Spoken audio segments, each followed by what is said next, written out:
So we're going to be doing a fireside chat. So without further ado, please welcome Josh Berman to the stage. Well, thank you. Great to be here. Thanks, Paul, Howard, and everybody for inviting me. Well, it's incredible to see how far you've come, really, because I remember, as things were slowing down at MySpace, and the past year I heard, impeachment was just blowing up, and I go, is this the same Josh Berman? Really, Josh? You jumped into a whole other game, and you've been incredibly successful at it the past 2 years in growing it. Tell me about, what was the inspiration behind this company, and were you starting to think about these things when you were at MySpace, or how do you say out of working at somewhere like MySpace and with Fox and the whole drama around that to creating this? That's a lot of questions. I think I got them.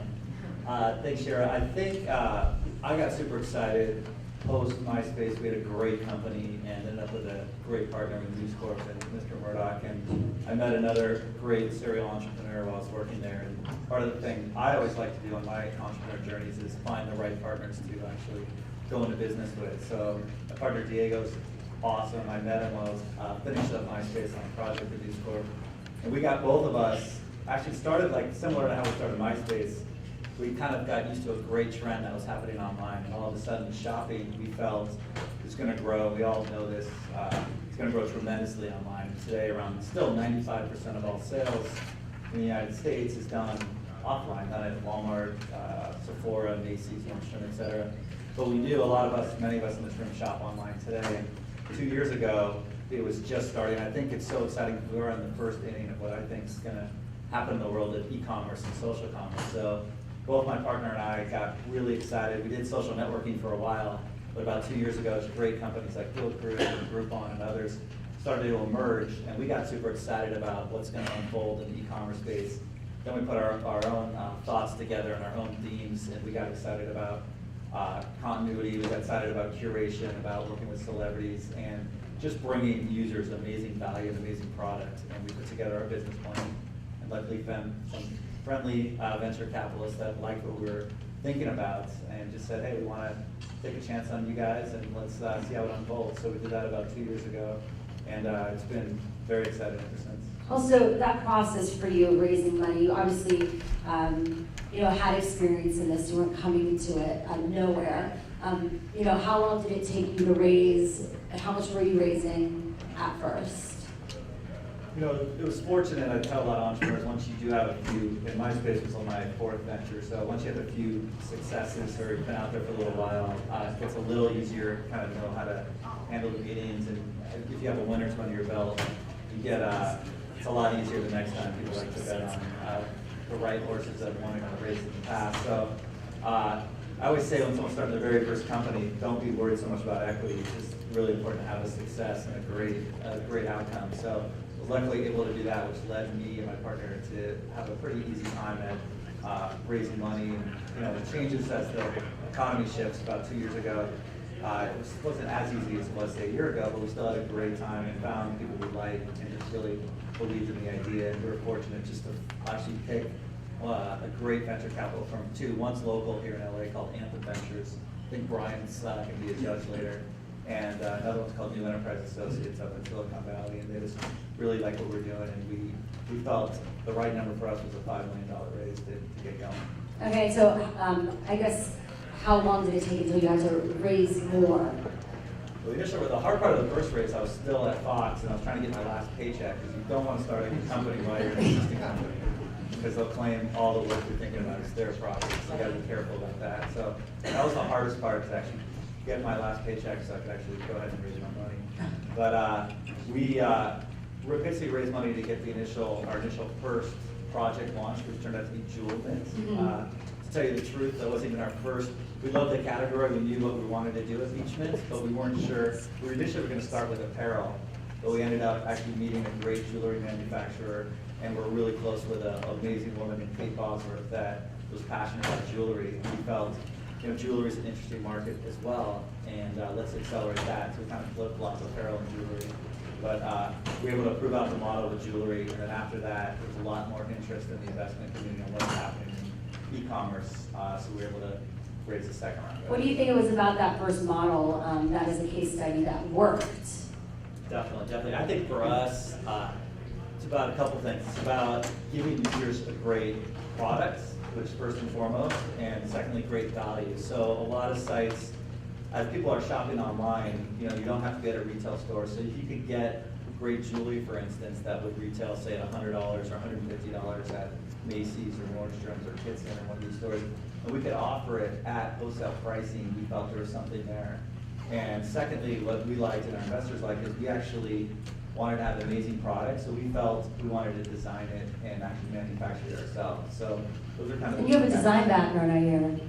No. Actually, I have no background in design. So funny, me and my partner, we're looking at each other, we're like, either one of us know how to make shoes or t-shirts or jewelry, and the answer is no. We're like tech guys and marketing guys. We could drive millions of users to a website.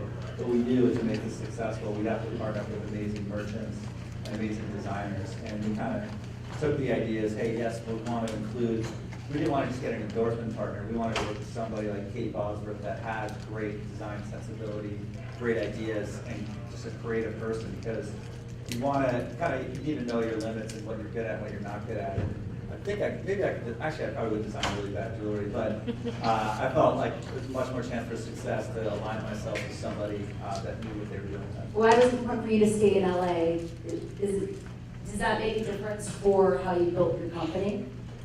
Yeah, for me, I'm a native Southern California person. Father grew up here, grandfather was here. So I have my roots in LA. I went to college in Santa Barbara, not too far away, business school at USC. So I'm very pro Los Angeles person, and for me it's super important. I think it's a great opportunity what's happening, Howard, Paul, like what we're all doing here today is awesome to see. I think we're going to evolve.